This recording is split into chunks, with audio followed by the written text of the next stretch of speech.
Have you ever wondered what someone really says about you when you're not in the room? Not just gossip or small talk, but the secrets that could change everything you thought you knew about yourself.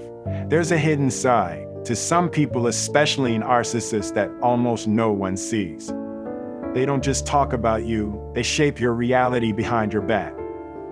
What they say isn't random, it's calculated, designed to make you doubt your worth, question your memories, and even rewrite your story without you knowing it. But here's the catch: the moment you find out what's really being said, the moment you see through the disguise, is the moment everything starts to change. If you're ready to uncover the truth they don't want you to know, then keep watching. Because what's coming next will open your eyes in ways you never expected. Narcissistic personality disorder is not just a mouthful, it's a mindset that rewrites reality in favor of the one who holds the pen. They need control. They need admiration. They need to be seen as the hero of the story. So when you're not in the scene, they edit your lines. They misquote your intentions. They insert themselves as the victim and you're cast as the villain. See, I've learned it. Sometimes the louder someone brags about being real, the more fake they actually are behind closed doors. And when you step away from that energy, when you don't give them what they crave, they go quiet in front of you, but loud behind your back. Because narcissism isn't just a trait. It's a survival mechanism wrapped in insecurity and coated with charm. But here's where it gets dangerous. The emotional abuse doesn't always come with yelling. Sometimes it comes with silence, with erasing your contributions, with twisting your kindness into weakness.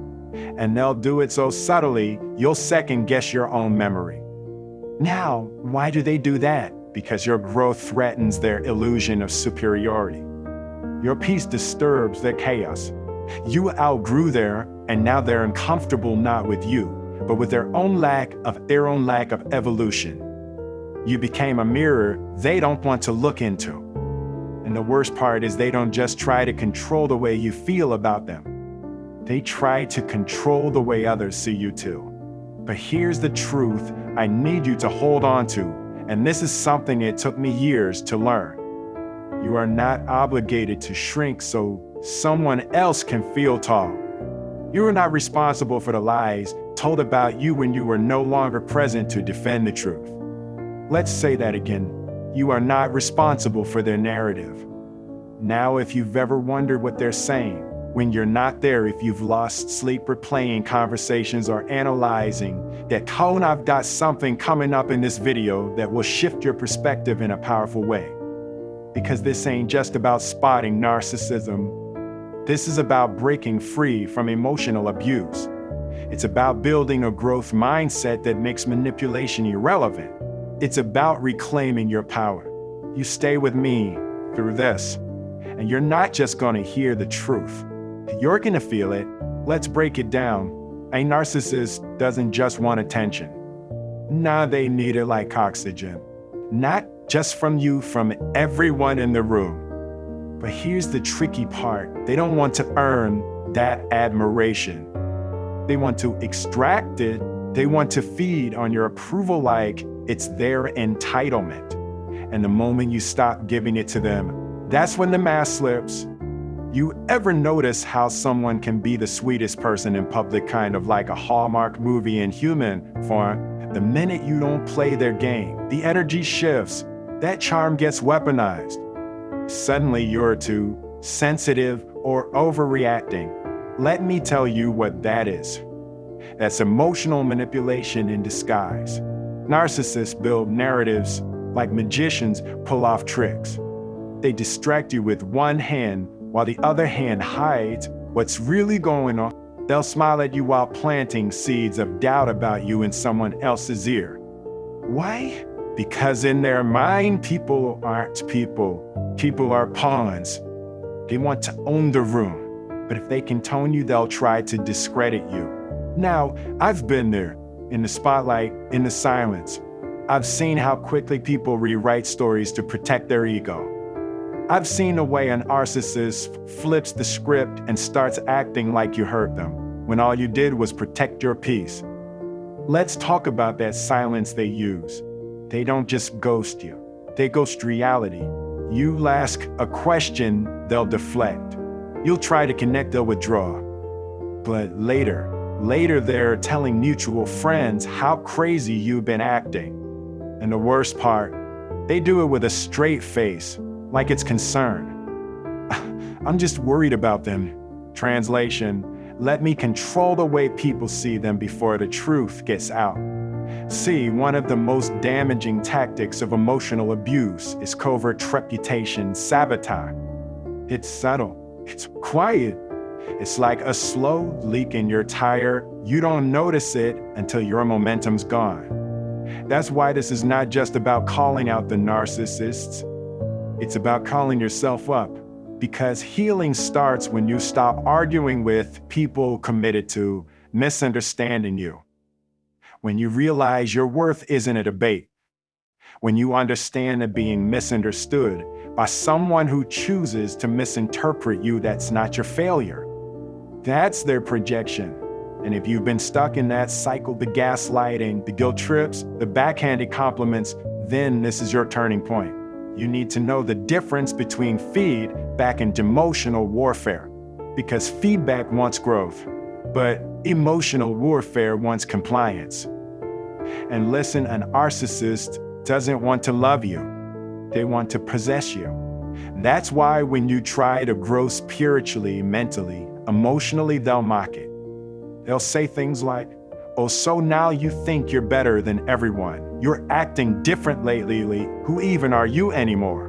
What they really mean is, I can't manipulate you the way I used to, and that makes me feel insecure. But this is where your power lies.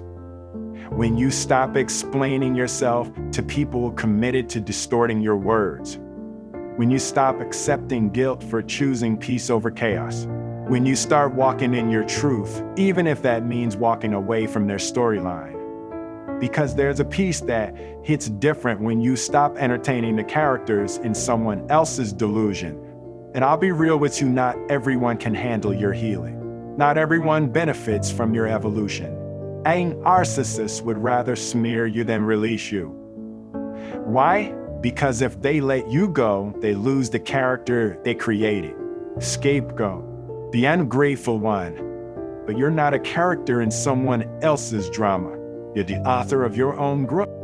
To go deeper, because in the next part, we're going to talk about the subtle traps narcissists use to pull you back into psychological tricks, the guilt loops, and how to recognize them before you get caught again.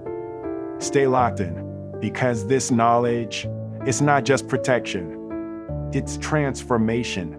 Let's talk about the comeback, not yours, but theirs.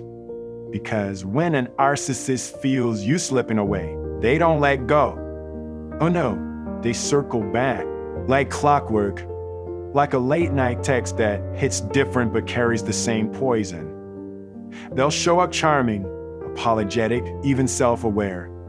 You'll hear things like, I've been thinking about us. I know I made mistakes, but I've changed. I just want to clear the air. But that's not healing. That's bait. They're not apologizing for your peace. They're negotiating for access.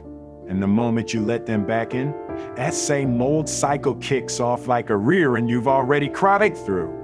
See, narcissists use emotional baiting the same way magicians use distraction to keep your eyes off the truth. They'll mix praise with criticism, just enough sweetness to soften you up, and just enough sting to keep you questioning your worth. It's psychological warfare dressed in flattery. They'll do something called hovering, sucking you back into their drama vacuum with promises, nostalgia, and I miss how we used to be. But that used to be was just them on their best behavior while mapping out the ways they could slowly own your self-esteem.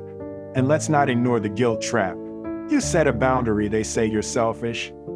You speak your truth, they say you're dramatic. You pull back, they play the victim. Listen closely, they don't hate your boundaries. They hate that you finally have some. because boundaries to a narcissist feel like rejection, and rejection to them is an insult to their delusion of control. This is why narcissists never truly let you go. Even after you walk away, they'll monitor your life from the sidelines. They'll plant seeds of doubt in mutual circles. And if you glow up, if you grow emotionally, mentally, spiritually, they'll resent that. And not because you hurt them, but because you proved they weren't essential to your becoming. Let's pause right there and think about someone you may know, maybe a colleague, a relative, or even someone from your past relationships. You ever notice how they always had a story that made them look good, but someone else looked worse? Every situation they were the misunderstood genius or the poor victim. Now look back. How many times were you the villain in their story? It's always you who changed. You who turned cold. You who walked away. But they never talk about the lies, the manipulation, the silent treatment, the belittling comments that chipped away at your spirit. You want to know why they smear you when you leave? Because your absence is louder than their excuses. Your healing exposes their abuse. Your confidence exposes their insecurities. Your freedom threatens their control. So what do? They start whisper campaigns. They try to erase your version of the story before you get a chance to tell it. It's not about the truth, it's about controlling perception. But don't panic. That's a sign you've already won. Because the moment someone has to lie to feel powerful, they've already lost their grip on reality. And the moment you stop responding to manipulation, you've taken your power back. Let's bring it closer to home. There's someone right now, maybe even watching this video, who's been questioning their instincts. You felt crazy, guilty, uncertain, but deep down, you know something wasn't right. That's not paranoia. That's your soul refusing to be gaslit any longer. Growth mindset means this: you don't just escape. You evolve. You take what you've learned, and you build armor made of insight, not bitterness. You stop seeing emotional abuse as your shame, and you start recognizing it as their pattern. You don't need revenge. You need healing, because peace is the loudest clap back. Now in the next part, we're about to walk into the real transformation. How do you rebuild yourself after narcissistic abuse? How do you rewire your mind, not just to survive, but to thrive? Because this next part isn't about them anymore. It's about you. Let's talk about the after. Because when you finally walk away from a narcissist, when you shut that door and the silence hits, it doesn't feel like freedom right away. Let's be real. It feels confusing. It feels empty. You start second guessing everything. Not just what they said, but what you believed. That's the residue of emotional abuse. It doesn't leave bruises. It leaves questions. You wonder, was I too much? Was I not enough? Did I really make things worse? Let me stop you right there. You didn't overreact. You finally reacted. See, narcissists are master illusionists. They don't just twist your image in the eyes of others. They twist your reflection in your own mind. That's the psychological trap. They dismantle your identity one compliment, one insult, one gaslight at a time. And when they're gone, you're left holding the pieces, trying to figure out which ones are even yours. But here's the shift, and this is where your growth mindset has to kick in hard. That confusion you're feeling, that's not weakness, that's awakening. It means you're no longer hypnotized. It means your mind is trying to rewire the lies into truth. That's your soul waking up from the coma of manipulation. Now, the healing doesn't happen overnight. It doesn't come from a quote on Instagram. It comes from doing the slow work, the internal work, the I don't need closure from them because I'm giving myself peace type of work. Let me give you something personal. There was a moment in my own life, I won't name names, but someone close to me tried to convince me and my boundaries were an attack. That my self-respect was ego. that my silence meant guilt. And for a while I believed it, because when someone you trust rewrites the truth, you don't fight them. You fight yourself. But I had to learn the difference between guilt and conditioning, because guilt will say you did something wrong, but conditioning will say you are something wrong. And if you've been in that kind of emotional cage, then you know exactly what I'm talking about. But here's the good news. You don't need to be perfect to be free. You just need to be present. Present with your pain, present with your progress, present with the uncomfortable truth that healing is messy and nonlinear. And let's not forget, narcissistic abuse isn't always romantic.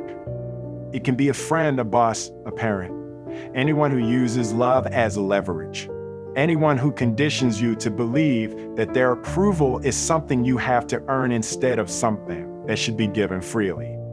If you've ever had to walk on eggshells, censor your emotions, rehearse conversations in your head before speaking you want in a relationship, you were in a performance, and now it's time to drop the script.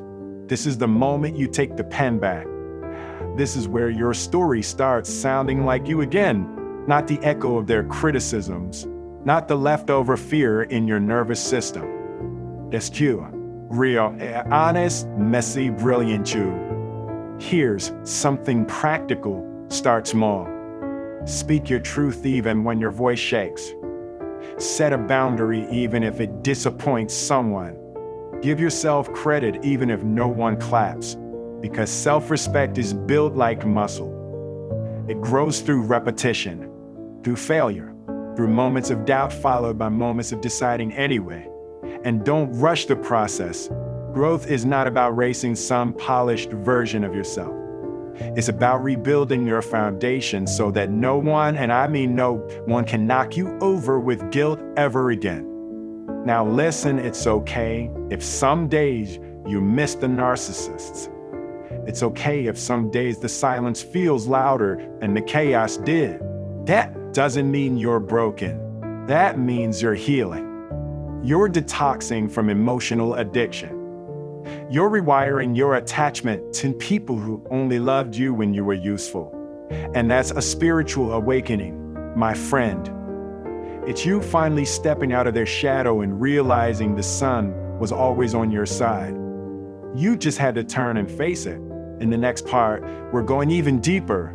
How do you stay free? How do you guard your spirit from being manipulated again, not with anger, but with wisdom? Because the final transformation doesn't come from what you leave behind. It comes from what you walk into. Oh, all right, now we're at the place where the real victory happens. You see, escaping narcissistic abuse isn't just about walking away, it's about learning how to never get caught in that trap again. Because here's the truth. The world is full of people who want something from you. Some will love you, some will try to use you, and some, the narcissists, will try to steal your identity if you let them. But you're smarter than that now. You've been through the fire. You felt what it's like to be gaslit, manipulated, and silenced. And you've chosen growth over grievance. It's powerful. And now, staying free means building what I call emotional immunity. Imagine it like a shield not made of armor that isolates you, but a shield crafted from self-awareness, boundaries, and emotional honesty. First, know your worth. Not because someone tells you, but because you decided. Your value doesn't fluctuate with someone else's opinion. Your worth isn't up for negotiation. Second, recognize the red flags early. When someone starts to disrespect your time, ignore your boundaries, or dismiss your feelings, pay attention. It's not about judging people harshly. It's about respecting yourself fiercely. Third, invest in your mental and spiritual health. Meditate, pray, journal. Whatever your method, find a way to connect with your inner voice, the one that isn't distorted by others' noise. That's your compass. That's your guide back to you. Fourth, surround yourself with people who lift you up, not people who pull you down. There's a difference between challenge and harm. Good friends challenge you to grow. Toxic people challenge your peace. You get to choose who stays in your circle. Now let me tell you about a man I once met, a true powerhouse who survived a lifetime of emotional abuse but refused to let it define him. He didn't get angry or bitter. Instead, he rebuilt himself quietly, one day at a time. He practiced forgiveness not for them, but for his own peace. And that's the kind of strength you want. The strength that comes from knowing you're unbreakable because you faced the darkness and chose to step into the light anyway.